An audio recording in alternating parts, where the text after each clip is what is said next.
Ella. Recording is on. I can see our guest too as well, and Shay too as well. So you could just leave it in the comment section, maybe with the flag. I don't think there are icons of states in Nigeria yet, but you could just drop your flag because we're expecting to meet people from other parts of Africa too as well.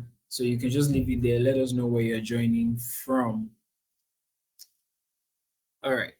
I'm not seeing anybody leave a comment, and I believe everyone can hear me or give a reaction if you can.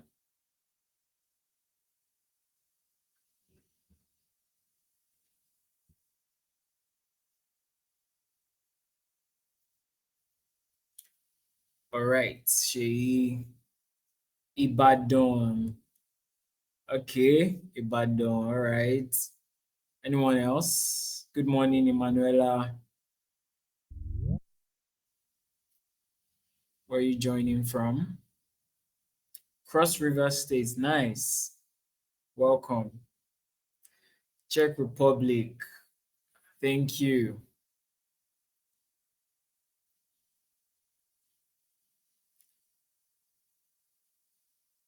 All right. Thank you, Shay from Lagos. All right. So, like I said, this would be a very straight to the point conversation, and we're just going to dive right into it. Um, why and how conversations? First of all, I know that for a very long time, we've been having a lot of conversations, or a lot of conversations have been had. I believe this is not the first conversation, but one reason why we want to have this is putting our ears to the ground. We've heard a lot of people say that, oh, I have an interest in this. I desire to go into this part of governance or government, but I really don't know how, right? And from research, there is no better way to know about how to navigate anything than seeing those that are already in that field, share their experiences. And I believe everyone here does one or two things, business, career, and the likes, right? One of the things you know to do is watching other people who have done it. Then along that path, you find your way to as well. So that is basically what the why and how conversation is all about. Over the course of 6 months, we're going to be bringing people that have done something in these fields, are currently serving in these fields.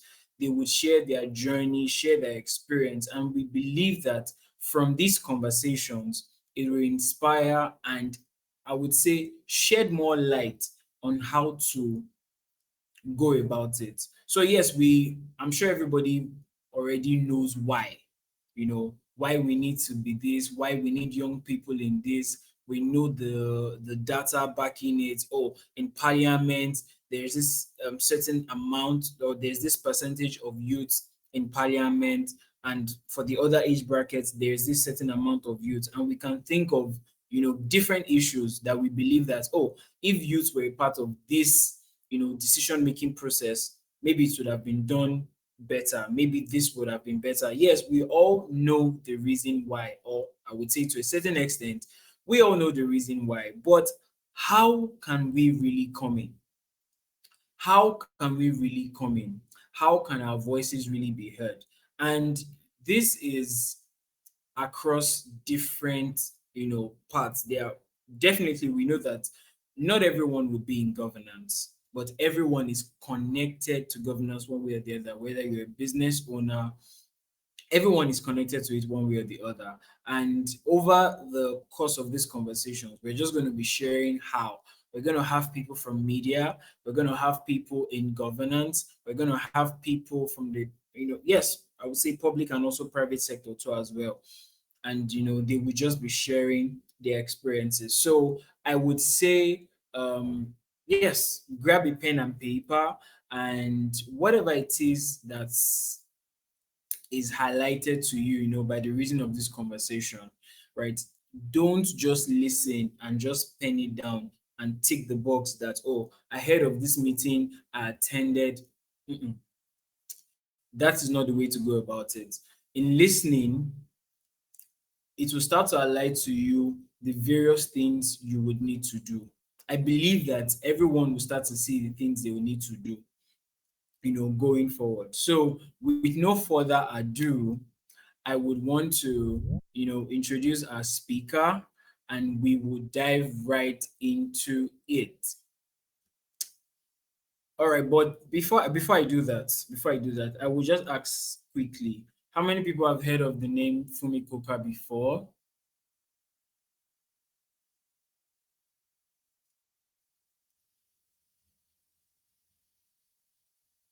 Okay. I would okay. Okay. All right. I would say for myself, the first time I heard the name Fumi Koka, I thought it was an actress. I thought it was an actress. I thought she did movies and the like. So I would just read out her bio, and I would just ask that everyone pay full attention to everything she would be sharing with you. This is someone I was telling her a few minutes before the call on one of the reasons why. Yes, so the one and only Fumi Koka. Yes, right. That she I see her as, a a balance of two worlds. And that is very subtle for people that actually pay attention. And maybe she would share more light on that. I would not say that to as well. And this is one of the reasons why I really wanted her to be here. But she is a dedicated project manager with a strong foundation in law and a proven track record in the creative industry, with extensive experience spanning operations, human resource management, fashion administration. She's currently a fellow at Latif Jakonde Leadership Academy. She serves as the president and a special assistant to the governor of Lagos State. And I believe that no other person would be able to, you know, shed more light on this topic than her. And I believe that so many people remember the topic we're speaking about. We're talking about why youth voices matter in democracy. We're going to talk about the numbers, we're going to talk about the gaps, and we're going to talk about the future too as well. So I believe that in all of this, you would receive insights. For those really wanting to go into it, you receive insight on how to navigate properly. So, with a very warm welcome and with very bubbling reactions, please make welcome with me, like we all say, the one and only Fumi Koka.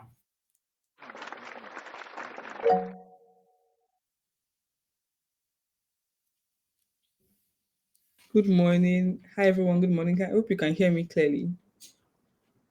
Yes, we can. So, thank you so much, Busi, for the introduction. Um, I'm actually very excited to be here. I was talking, Busi and I were having a conversation before we came on board, and one of the things I really appreciate about being on this call with everyone is the fact that I'm not just coming on board as a person in governance, but as a creative person as well. Because one of the things I've tried to do over the last 1 year is to merge both things that I do and not leave one out, while doing that. So thank you so much for having me. I absolutely appreciate it. And thank you to everyone that's joined so far. Um, Before I go, like Busi already said, it's supposed to be a direct conversation. So before I go directly into what I want to share with everyone today, um, I'd like to know if there's anybody here who is also in governance. I can see that we have some people from outside Nigeria as well. Maybe you are in one way involved in governance, even at the grassroots level or the state level or the federal level. I'd just like to know anyone in the house. All right, Catherine. Great, great. That's really great. Thank you so much for indicating. Okay, Shay. Okay. Okay. All right. I'm going to start this session with a story about myself. At age 11, I think I was 11. I mean, for those that are Nigerians, GSS1 typically should be 11 years old or maybe 10 in GS1, but I think I was 11 years old in GS1. I remember sitting in my father's living room and just thinking about what I want to do as as an adult. Because by the time you get to GS3, they start asking you science class or art class or commercial class and all of that. And I just said to myself that I'd like to be the commissioner for tourism, arts, and culture. Mind you, I didn't know anybody that was a commissioner. My dad listens to the news all the time, NTA, for those that are Nigerians as well. And, we watch that every night. So I'm pretty sure maybe I must have seen something around being a commissioner or something while listening to the news. And I said to myself, I'd like to be a commissioner for tourism, arts, and culture. And that's because right from when I was way younger, I've always been a creative person. At some point, I was a dancer, I was acting. I feel like there's the only creative aspect of everything I've seen so far that I think I've not explored yet is makeup. And as you can tell, I'm not even wearing makeup right now. I don't know how to do makeup like on any level at all. So I've always been in the creative space, even as a child, and I just felt like, it'd be great to be able to help that sector as an 11-year-old, right? When it comes to the government level, right? So, and I thought to myself that if commissioner does not work out, maybe I'll just do ambassador to one of these countries. And even on that level, is also in the fact that I wanted to also influence the creative sector as well. So, that's I'm going to start with that. I had that dream or I had that thought in my head, but I had no idea how to go about it. My parents were not politicians. They were weren't in politics. I did not necessarily have my family. I don't know if anybody's familiar with the Kuka family in Nigeria. You will know that about a maybe 70 or 80% of us are actually lawyers. They're either lawyers, surveyors. They are all these professional people, like doing professional courses in university. So, and it's time to when I got into senior secondary school, I wasn't great at maths, right? I wanted to do something in media, but my dad was like, no, no, no, no, no, study law. They convinced me to study law. And I mean, I did that, but it was in the bid for me to have like a level of security, job security, according to my parents. And I quite understand that. But personally, I just always knew that I wanted to do something in the creative sector. I just wasn't sure how to merge that with governance. So now I would like to ask if there's anybody that understands that there's a difference between governance and politics, right? If somebody says that, you know, they are in governance, doesn't necessarily mean that they're in politics. So politics simply means, or in a very simple terms, it's just contesting for and exercising power. So you run for a political office, people vote for you, and by them voting, they're handing power over to you. So now, when we talk about governance, it means managing the affairs and resources after politics, right? And when you merge that together, it would make you understand that whoever is in politics needs to understand governance because you have contested for and you have won an election, which means some people have come together and they've said to themselves that this person deserves this power because we expect that they can govern, which means managing public affairs and managing this power that has been given onto this person. So by the time we dissect that, it gives us clarity.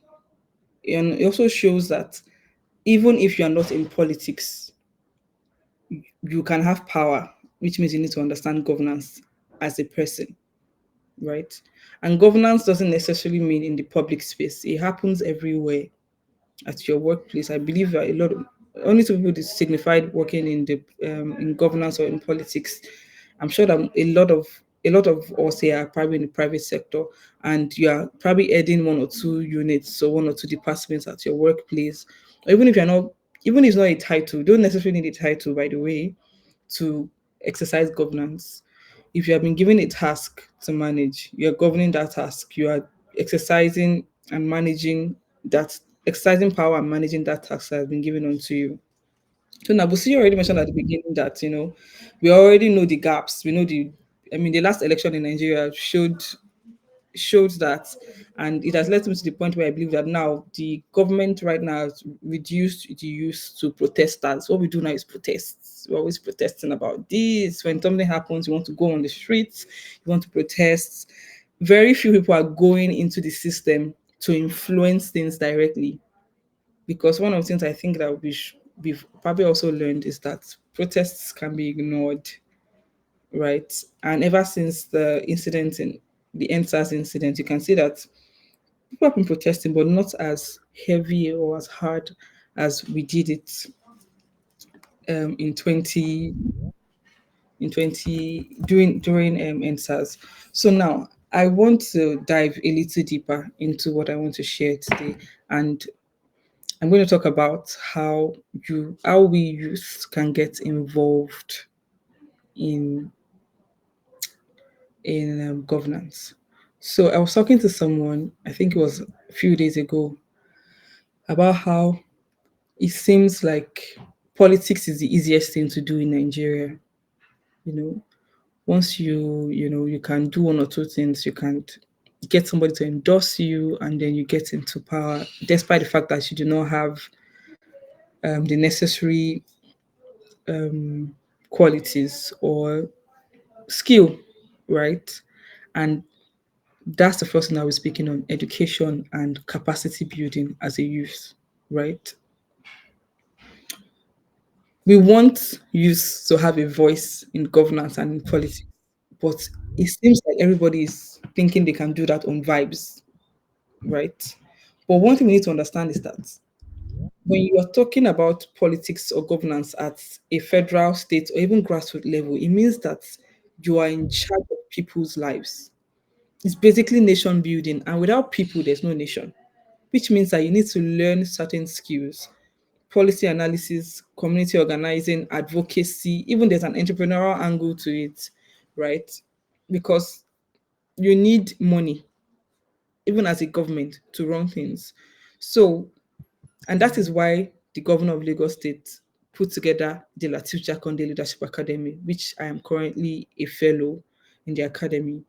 And the idea is for youth to be trained on how governance works, on how to lead on a political, I mean, not political necessarily, on the governance level, right?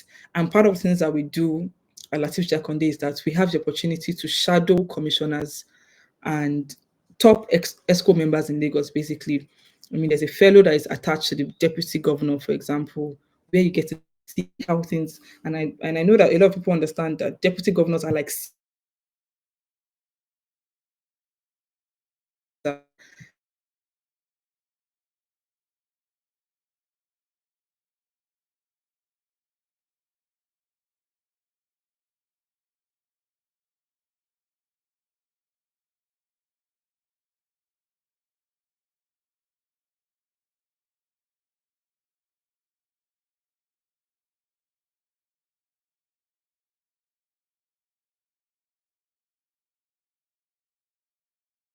they this is going on in the country. The first day we met him, he had given us like a mini test where he had asked us questions on some of things happening in the world and in Nigeria, and asked us on our opinion about it. It was a multiple choice question, right? And we found out like almost 90% of the class was not right. That's because there's a lot in the media, there's a lot in the news that we are consuming, and it gives us a perspective of what is happening in the country. But actually, by the time you do deeper research and analysis, you find out that what you see is not exactly what's going on. Sometimes it's deeper than that, and sometimes it's not even as deep as it is. That's because there are agendas everywhere. But Latif Jakonde, as LGLA, like it's called for short, has been able to incorporate an opportunity for us to really learn things live, like as it's happening. We have access to what's happening within our MDAs. I'm currently working in the Ministry of Economic Planning and Budget, which involves a lot of economics, money, all of those things, which I don't think I necessarily had experience in before coming in here. But because as somebody in governance, you need to be well rounded. It's not vibes, right? Which is why I mentioned the kind of skills that you need to actively, try and learn. And I don't know if anybody applied for the academy. And I'm sure that there are, I mean, I'm trying to remember, I know that there are other schools like this in place, put together by even private individuals who have access to people in governance. They bring them to teach youth. And maybe if I can get a list together, I can share it with Busui and you can share with the people on the call, right? Where you can apply to learn these skills because they're actually transferable skills. It's not, nobody's born a leader. You learn, I mean, of course, some people will be like, I was born a leader, but honestly, it's probably what they were exposed to.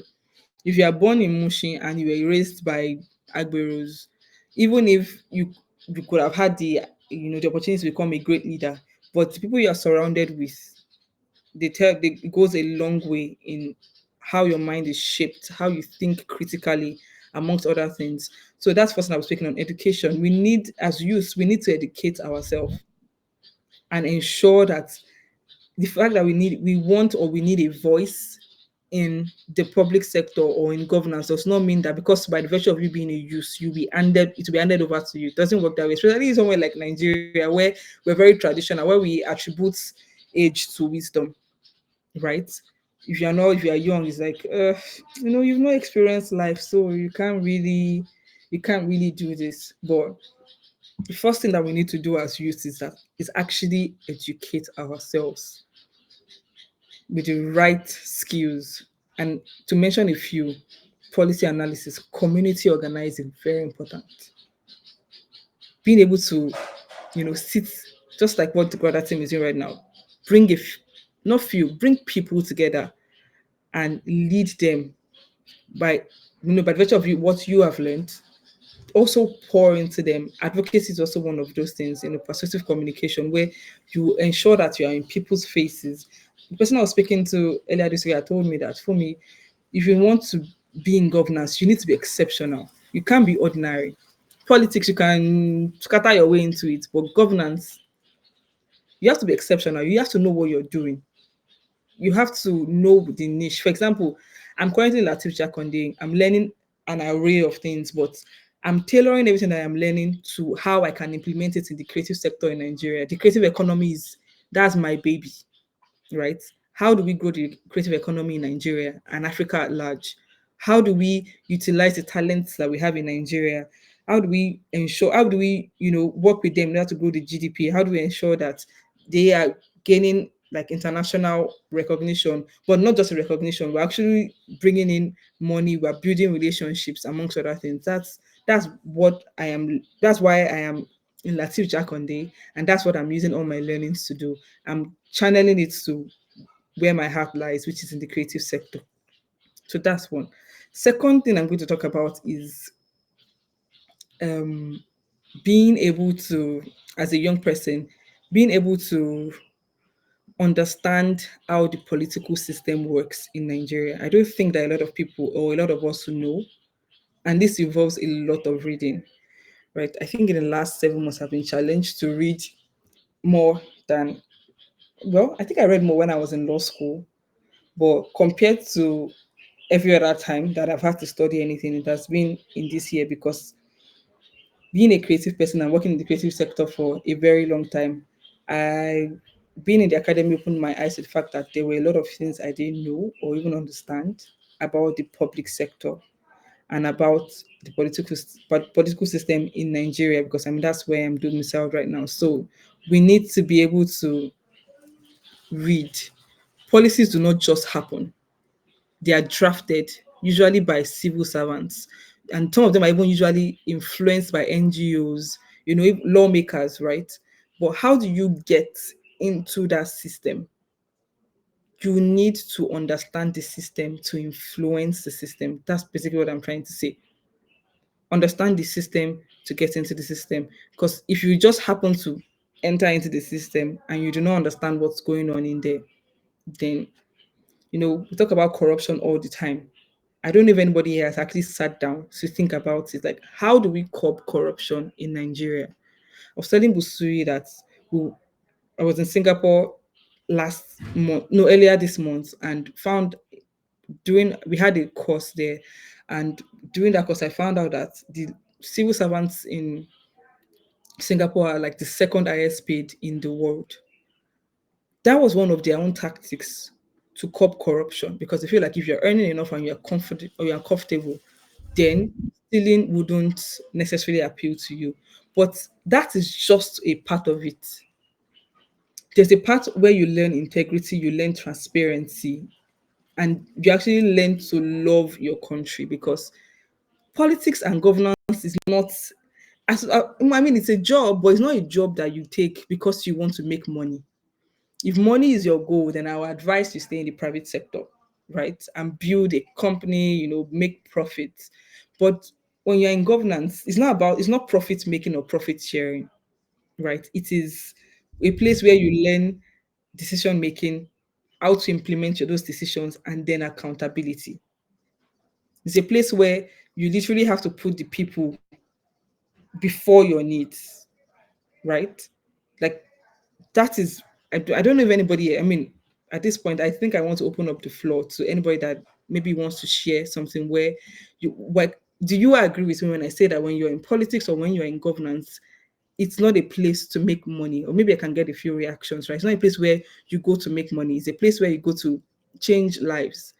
I mean, in the process, of course, you will earn a salary, you will, but you're not necessarily going to um make money, right? I was reading a Let me say, okay. like, I don't know so much, but for the people that have gone ahead of me, they enter to make money. So if I enter now, I'm going to embezzle. Like, I think I don't know how to embezzle, but I believe they will show me. Like, I don't know. I believe that the citizens would pay their tax. They will find their way. They will survive. It's still Nigeria, and I would. That mindset right there is one of the things, not one, is the major thing that actually needs to change when it comes to politics and governance in Nigeria, right? Yeah. I know that a lot of times I talk to people and the first thing they say is, and I think Busuyi mentioned, or was it Sheon that mentioned that, we're asking you that, now that you're in government, you're making money. I'm like, bro, that's not how it works. That's not how it works. It's not a place to make money. If you want to make money, please stay in the private sector. I was talking to one of my very good friends a few days ago. We was talking about he wanted to get into politics, and the person I was advising to me said, "Make money first before you go into politics, because you're probably going to go in there to spend money, right?" And one of the reasons why a lot of people embezzle money, particularly in Nigeria, is the process of actually getting into politics, right? I mean, I think for the presidential election, it's like 100 million to get the form. As a 35-year-old Nigerian that wants to become president of Nigeria, where do I get 100 million from just to buy the form? This is aside posters and all the campaign and all the things that all the other things that we do, right? And this thing I just mentioned now is a problem. As a young person on this call, have you ever thought about how do we tackle this? I think God will provide. No, have you like these are the I was studying show Busui, I mean, before the course started, that we talk a lot though in Nigeria.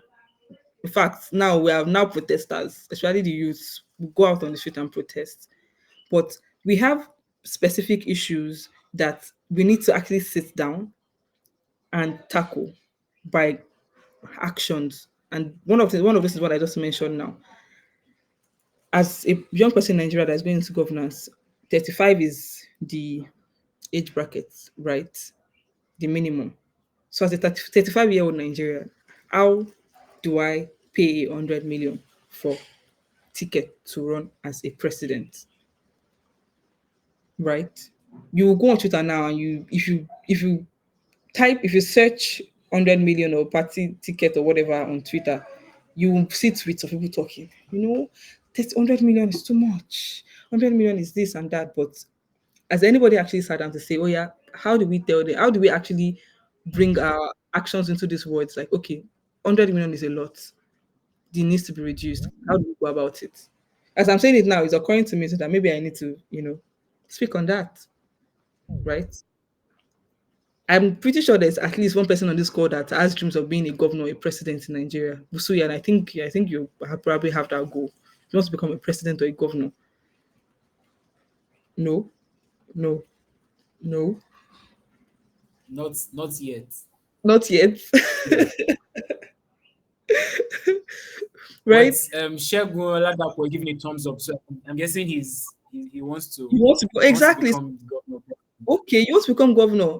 Do you? I don't know how old you are now, but do you think that whatever it is amount that they're paying for the party ticket, you can afford it? And if you cannot, it means that most definitely people around your age bracket, Busu is planning to run for Ekiti state governorship. I'm sure that people your age bracket also cannot afford it. So have you guys decided to come together and tackle that? Tell me, I don't know. Maybe it's spirit that's speaking for me. Maybe it's for somebody on this call. That's your job. Face it, right? Actually, that's one of the things we need to tackle. Actually, one of those policies that are in place. Are like, how does this even work as a young person? If you want young people in governance, then what kind of amount is that? And you now be expecting people not to steal. By the way, I'm not saying you should steal because of that. I'm just saying that when you think about how people think and you think about the mindset and how to navigate corruption in Nigeria, that is one of the ways to get it done. That amount is too ridiculous.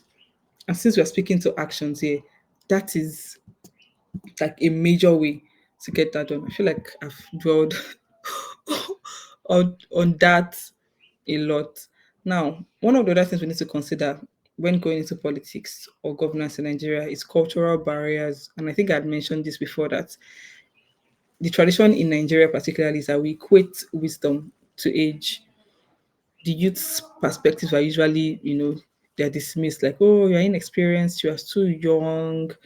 And because the youths have pushed further, they will now have placeholder youth appointments. Find someone that's a youth leader somewhere. Find this person that is really young somewhere. By the time you now look into what they're really doing, there you find out that they're literally what I would call a youth leader with no budget and no voice. They're just there as is I think it's called tokenism. Like so that it will not look like we don't have young people. Look at this person who this young person who have put him there, right?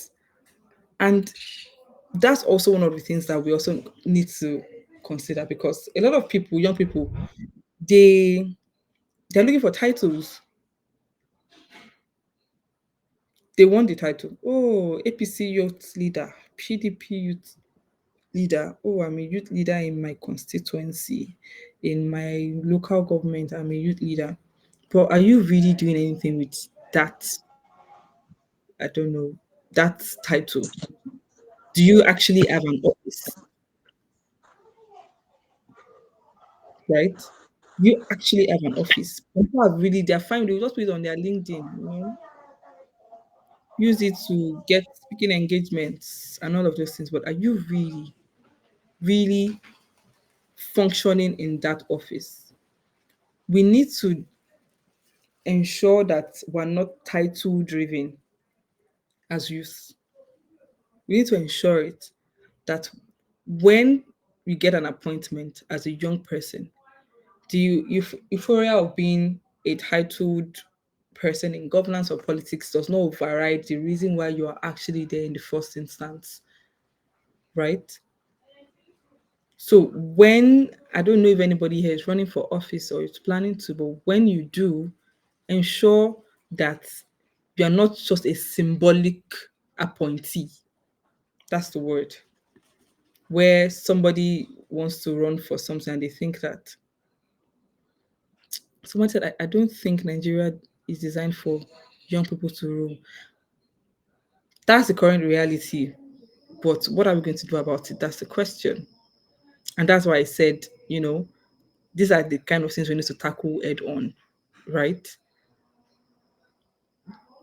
Right now, the design looks like it's not designed for the youth, but if you look around you, there are actually a lot of, not a lot, just a handful of young people in governance. You need to sit down with them and ask them, what are you really doing there? What are you really doing there? Are you just following your principal up and down? You know, picture, photo ops, and all of those things. Are you really lending your voice while you're in that office? Because people that are there right now, they're the ones that will set the pace for people that are coming after. So if I'm a commissioner and I have an SSA or an SA, who I know that is just a symbolic person, do you think that I would take him seriously? I wouldn't. Where I know that, oh, this person, uh, those are Yoruba, ọkọ̀ fi síbẹ̀ ni, kó má dàbí pé kò sí youth, right? Where you don't actually, you're not there making decision, you're not in the decision making of the ministry. So the people that are there right now, we need to, require some a level of accountability from them, because how they are being treated in there will tell or them or will determine how the rest of us can get in there as well, and how we'll be treated, how we'll be seen, right? So we're not just doing symbolic leadership like this government supports the youth, right? We're not just figureheads. I think, yeah, that's the word. Figureheads. Civic education, teaching governance in school. So at Latif Jakonde, we have like a capstone project as part of our program, and we are currently implementing. We're building an ICT hub for a school, an inclusive school, schools that have students with disabilities, right? And we were at the school yesterday. Wait, before I ask this question, let me ask on this call first. Does anybody here know who Latif Jakonde is? You can just type it in the chat box if you heard of him or you know him, or just if you have an idea of who he is. Okay, Sheon. Any other person? Latif Jakonde.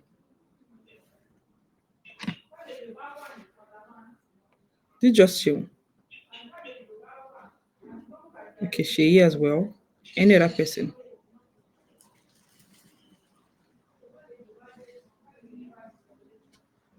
Research about Adeni Rashid. Research about his policy. Right. Former Lagos State Governor. All right. I don't know if you guys are aware, but they don't teach history in schools anymore. I was at a secondary school yesterday, a senior secondary school. None of them knew who he was. And mind you, these students, I'm sure that a bunch of them, their parents live in the Jakonde homes in Lagos State. So when something like history is removed from the formative years of youth in Nigeria, then how do they know what has happened, what is happening, and what should be happening? Right? I have a friend who has decided to take this up, writing to the Ministry of Education and all that. He has taken that's part of governance, so by the way. He has taken up that project where it's like history has to return to secondary and primary schools in Nigeria. If you enter Singapore and mention Lee Kuan Yew, in fact, I'm not saying mention, they have places dedicated to talking about who this man is and what he has done for the country, and he's dead, right? But we have a generation that's coming up who are not educated about Nigeria as a whole. What has happened? We don't even, I'm pretty sure that they don't even watch the news, right? Probably feeding off what they see on Twitter and Instagram, which is usually not true, which is usually over exaggerated. There's facts in there, but the facts are usually very little. Civic education is part of the things that, see, to lend your voice in governance is not title based. It's not special assistant to the governor, right? It's not special advisor to the governor. It's in ensuring that every generation has a voice, and that voice is heard, is important. Those voices, they affect policy making in the country or in the state, which is why I also, this is why I mentioned the symbolic, place of use in governance right now. It's largely symbolic, not necessarily, you know, it's tokenism. A lot of it is just tokenism. It's not the real thing, right? As a young person, you don't need permission to lead, right? You can start at the grassroots level, mobilize people, right, from wherever it is that you are. 5 people, 2 people, 3 people, even. Try and ensure that people are learning the system, study policies, attend council meetings, join think tanks. That's how, no, because this question, this session is how and why. Maybe why and how. We already know the why. It's the how that I don't think a lot of people know. And that's why I'm speaking a lot to it now, right? You need to take mentorship seriously as well, but ensure that the person that is mentoring you has good values. Not everybody that will mentor you. Ensure that the values are there. It's not everybody that will mentor you, because this thing I said about politics and governance not a place to make money. Not a lot of people know that. If you go into a secondary school and ask somebody that why do you want to become a governor, you hear what they'll say. This is to make money. So I can have convoy, I can live in big cars. I can ride big cars, live in a big house, I can travel whenever I want to. So I can make money for my family, amass generational wealth. That's because somebody has made them understand that that's what's happening in governance and politics. So go and make money. Just go and eat your share of the national cake. But instilling the actual values, and that's where civic education comes in, where people learn that governance is about the people, right? Governance is about the people. So I feel like I'm rounding up. I'm going to take questions. I want us to have, because I was telling Musu that this is not the conversation where you sit down and talk about for like an hour. An hour is conversations like this should be think tanks, not just talking. Where you come, you think together, and at the end of it, it's a call to action. This is what this is what I need to do. This is how I'm going to do it. And I believe that a lot of us on this call between are in our probably early or late 20s or maybe even early 30s, right? How do you do it? You join something, join a camp. In fact, see, for the very first time I voted for the first time for this last, it was in this last election. I'll not tell you who I voted for. So avoid problems, right? But Oh, that let first us know. the first time the first time I would have voted was during the Buhari's tenure. But I looked at both candidates and I said, none of these people was going to speak for me. Not both. I looked at all of them. I said, all these people, none of them has my best interest at heart. But that was where I made a mistake. I had a friend. I had a terrible argument with one of my friends. I think few nights to the election, and he was like, you have to vote for someone. You have to kiniko kiniko. And I was like, I'm not going to choose a lesser evil because I have to vote. I don't think that's necessary. I'm not going to choose a lesser evil and all of that, right? But here's what I realized much later. Even if I felt like none of these people represented what I wanted, how do I ensure that they are one of those that represent what I want? It's by getting involved. I could have joined the campaign team. I could have volunteered to steer the discussion to what I think is necessary. But if I sit on the sidelines and I'm just like, These guys are not for me, so I don't care. By the time they get in there, what they're doing it affects my life, right? The amount I'm earning now, my parents are not earning it when they built their own house. So, and my parents don't live in the outskirts of Lagos.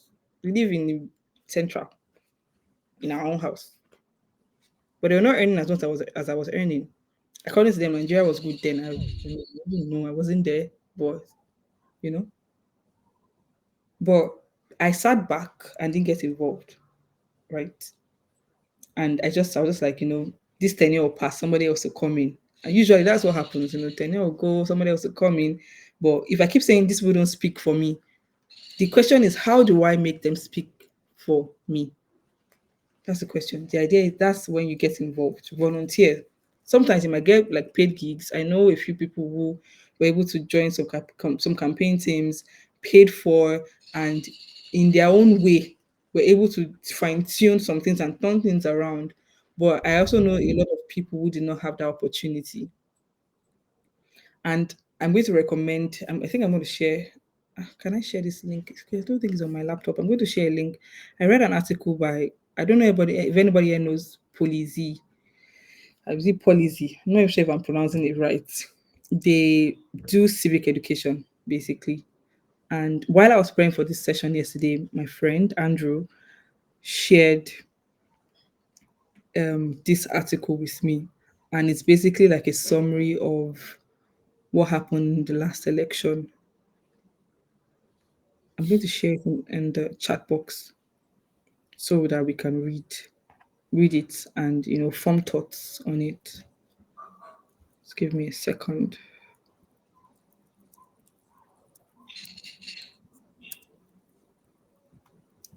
Mm,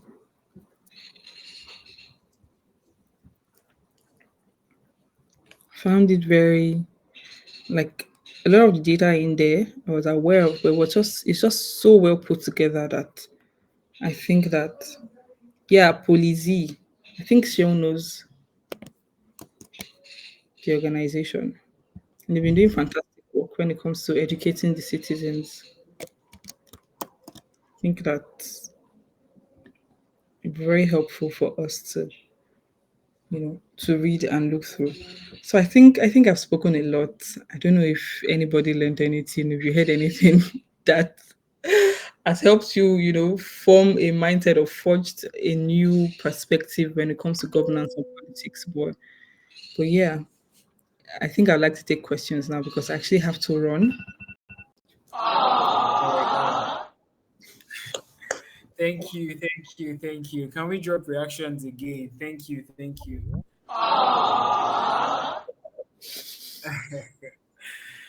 Also, like that's the word. The platform is very funny. They're just very funny. So before we go into questions, please, if you have any questions, you could drop it in the comment section, and I would read it out. We would take three questions, one from Gradatim and two people. So we will just pick. But before we go into the question session, I will just add to what she said. She's mentioned something about education and capacity building. I remember 2 years ago. Okay, okay, enough reactions now. Thank enough reactions now. So I I was appointed as a member of, listen carefully everyone, the Ondo State Local Government Youth Parliament. And that ran for about 2 years. I remember that coming into that position, into that office, I honestly had no idea of what, I wanted to do. But I just knew that it was the right step. So coming into that office, looking back now, do you know that there was nothing we were assigned to do? It was just to fill in the space and just let maybe the general public know that, oh, there is this office, and the youths are part of it. Indirectly, the youths are involved, they're a part of our government and all. But at that time when that had kicked off, right, Gradatim Global kicked off too as well. So there were a couple of things we were doing. I remember the elections were coming up and we did our thing and all and all and all. I remember that the deputy speaker of that parliament would always give reference to myself and my co-founder, Sean. This is what we are doing for the states. This is what we are doing. This is what we are doing. This is what we are doing. And they never asked us to do anything, but they would always back on the fact that, oh, these guys are under our umbrella. Even if what they are doing, we did not ask them to do it, it is their own thing. They would always use us as an example. What I'm just saying really is, as much as you have an interest in anything, ensure that you are really passionate about something, that whether you're asked to do something or not, because one thing I believe is that opportunities would come. When I say opportunities, a call would always come. Everybody has that point in their lives. Be sure that you have something, you know, to bring to the table. They would not always ask you to do anything, but once you are in that office, once you are in that position, ensure that you can feel it and feel it well. So thank you once again for me. One question I would want to ask, let me just scare you a little bit. This is not from the ones we sent ahead, but um listening to you now, I just want to ask, and it's also a question I believe everybody has at heart too as well. What is the role of service in youth and governance? What role does it play in in service? What does it play? Everybody has said, when you want to do this, maybe join a political party, do this. And I want you to really speak from your own experience. You've been into this 8 months, you've experienced being appointed. I'm sure there was a life before being appointed, right?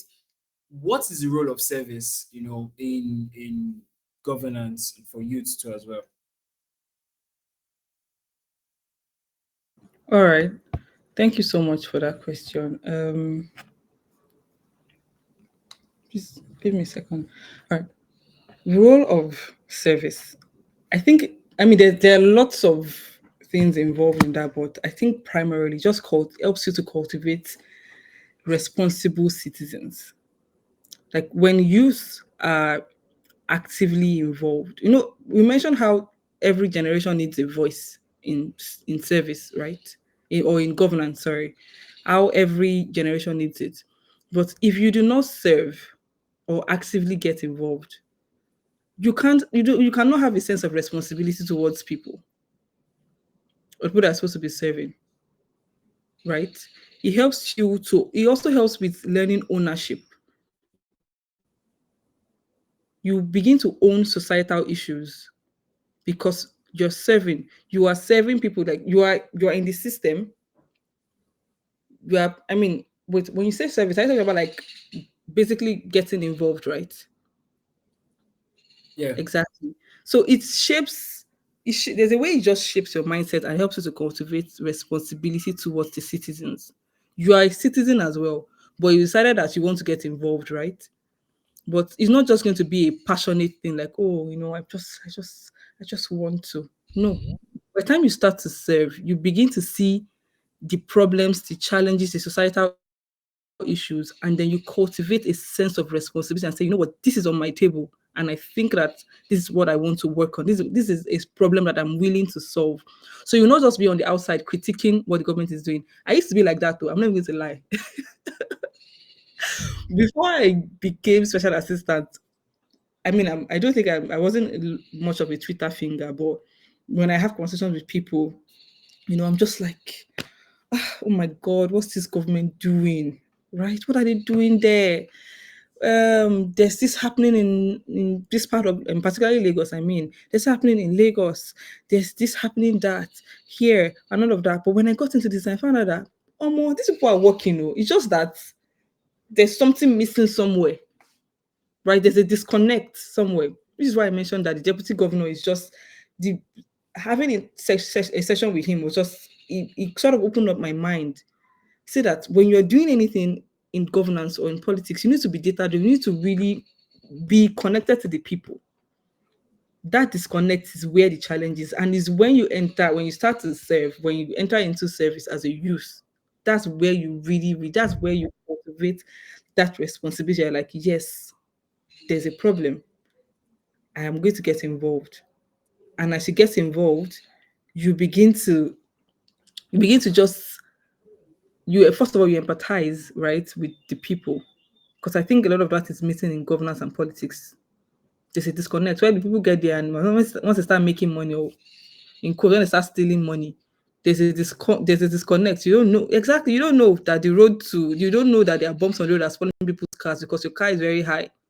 Your tires are like you're driving a Hilux or something. I don't know about cars like that, but I know that there are some cars that no matter how bumpy the road is, you will not feel it. So when you start driving cars like that, you just, you're not really interested like that. You don't know what's happening. You're living in a bubble.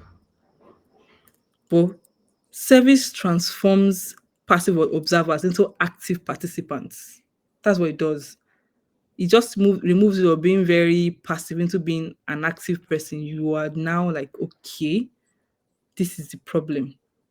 And now that I'm involved, I need to be responsible for the people in my community and in my society. So that's the role of service. For All example, right. I mean, I think I want to speak a little bit on that. For example, I mean, I've not necessarily had like a lot of interactions with inclusive people, and I mean people living with disabilities until when we started this project within the academy, right, where we're providing ICT for students with disabilities. By the time we started the research, we found the gap, the huge gap in education when it comes to students with disabilities. It's so huge that you're wondering that there's an entire set of people that are marginalized, that are not catered to, simply because they have a medical condition, right? And that's not right. But if I was not in Latif Jakonde, who knows? I probably would never have thought about it, That's right. right? I will not know that it's not like I don't have friends with disabilities. And I say disabilities, it doesn't mean you are lame or I mean, they're lame, blind, deaf, but people living with autism and all those other things, right? I didn't know this until I got involved. And I found out that, wow, there's an entire set of human beings, children, right, that are marginalized just by the virtue of how they were born. So that sense of responsibility is what service cultivates, and it just moves you from being passive to active.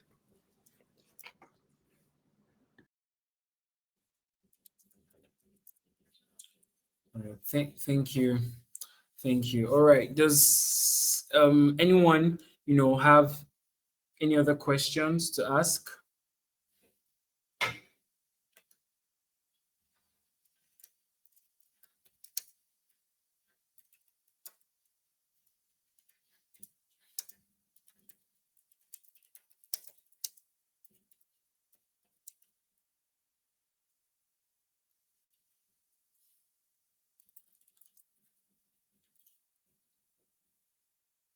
Anyone?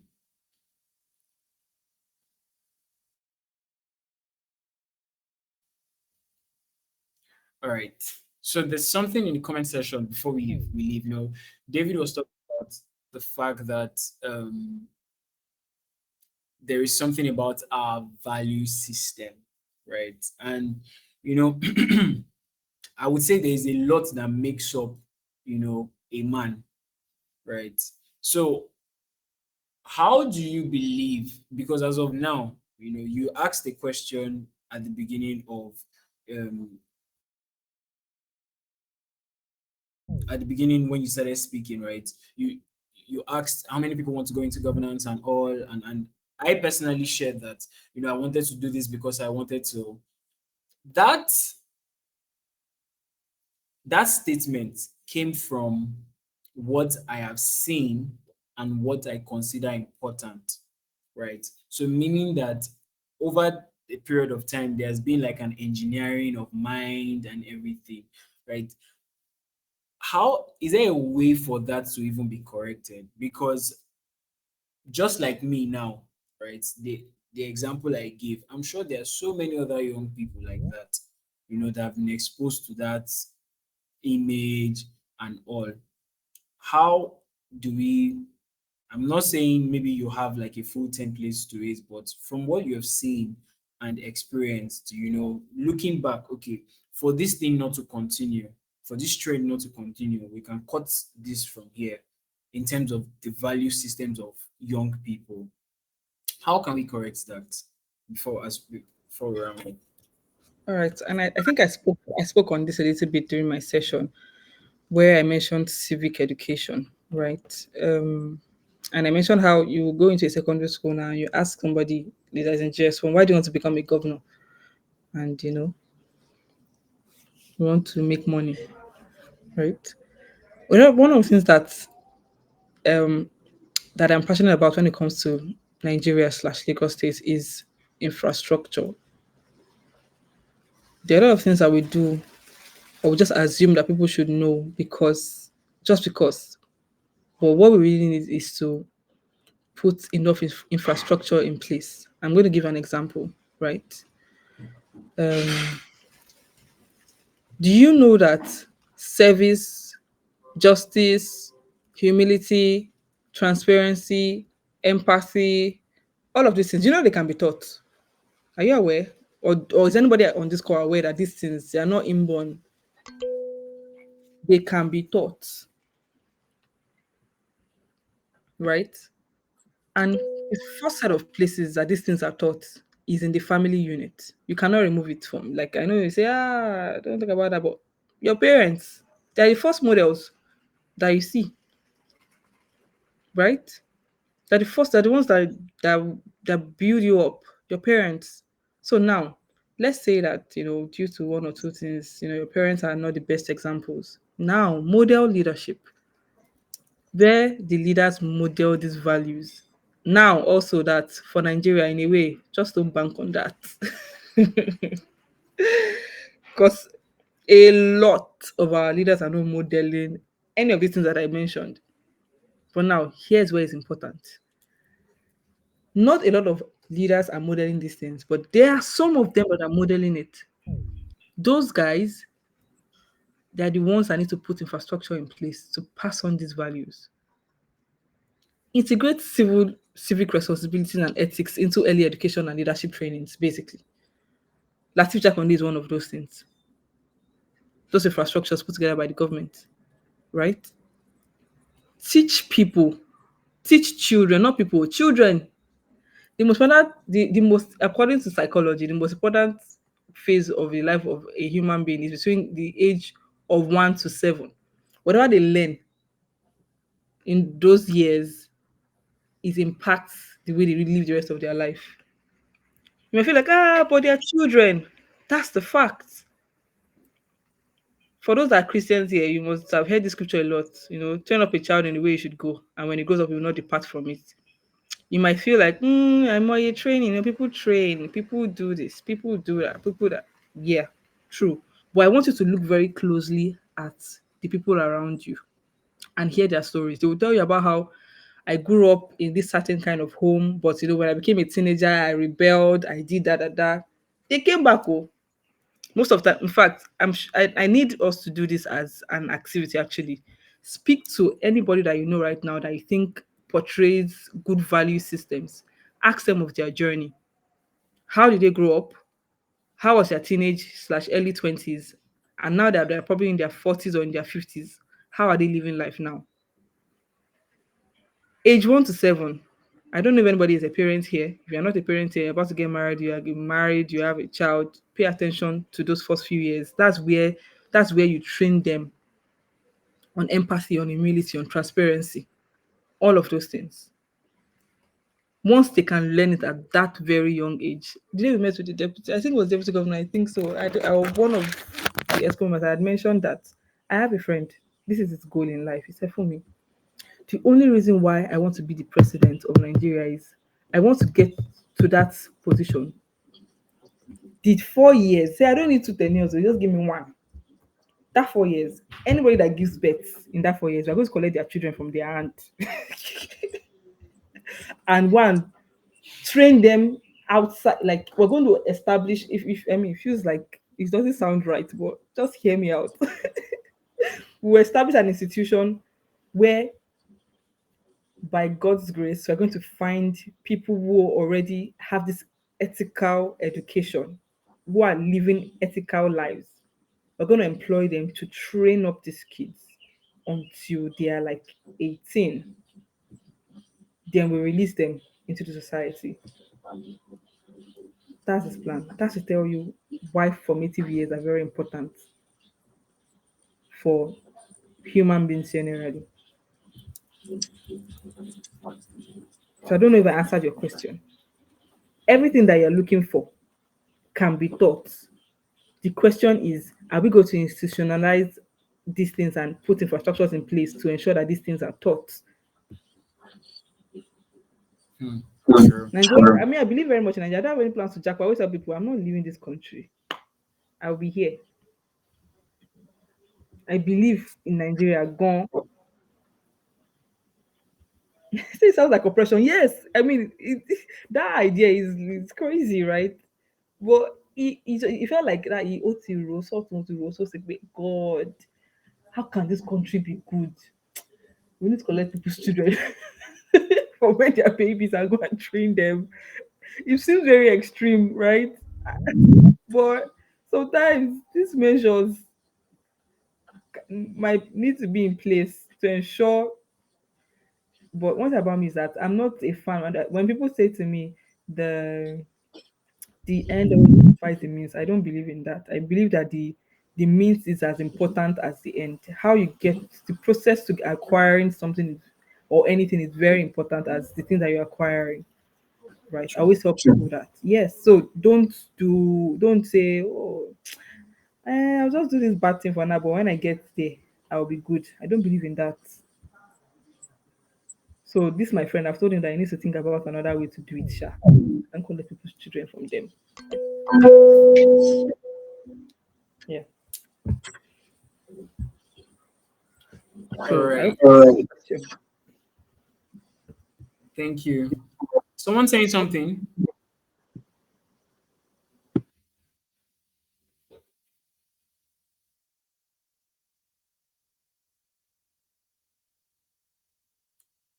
All right. Thank you so much. It's been great having you, and I believe everyone got something.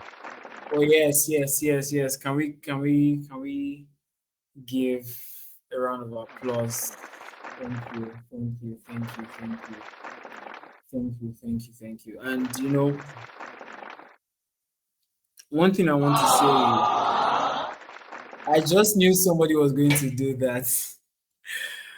I believe that from her story and from all she shared, we will still, as the weeks could go by, we will still keep diving into how, right? We understand the why. Yes, everyone knows the why, but how we can come into this. She mentioned a lot of things, and so one thing Gradatim will do is would make this video available on our YouTube channel. Also, we'll be sending out a newsletter. So if you want a recap of this, or if you want it transcribed, it will be made available to as well. And we would also get the bullet points for you, and also share. So you have points on how you can go about this based off of everything Fumi shared with us today. Thank you so much, everyone. It's been great having you, and yes, I look forward to having this conversation again, in the coming month. And but till then, please ensure that you are in the right place. What does it mean to be in the right place? She gave us an assignment. Fumi, can you give us that assignment again for everyone? I said you should speak to people that are living ethical lives right now and just ask them to share their story with you, how they grew up, how their teenage slash first 20, the early 20s or late 20s were, and how they got to live the life they're living right now, the ethical lives they're living right now, and then just find out how their journey has been.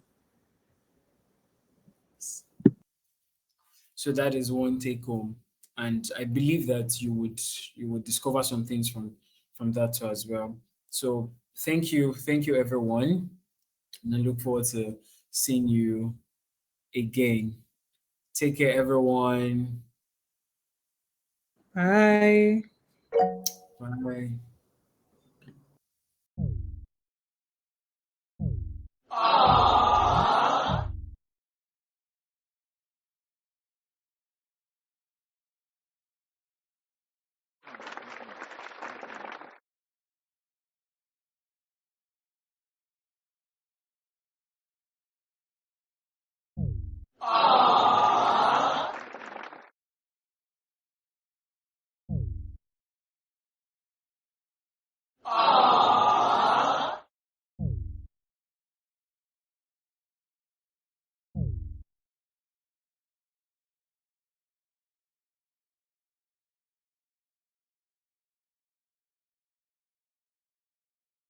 Want to believe in Nigeria, and we want to take steps every day to make this country a better place.